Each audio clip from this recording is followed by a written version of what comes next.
Muling nagre-red alert ang Luzon Grid ngayon pong araw. Kaugnay pa rin yan ng problema sa operasyon ng ilang power plant. Ayon sa National Grid Corporation of the Philippines, magsisimula ang red alert ng alas 3 hanggang alas 4 ng hapon at mauulit mamayang alas 8 hanggang alas 10 ng gabi.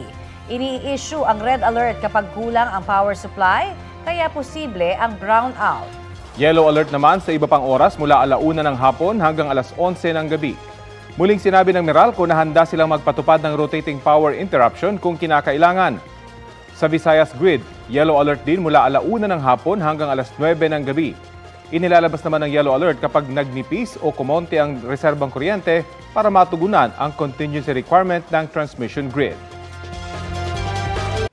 Kapuso, para sa mga maiinit na balita, mag-subscribe sa GMA Integrated News sa YouTube. Sa mga kapuso naman abroad, subaybayan nyo kami sa GMA Pinoy TV at sa www.gmanews.tv.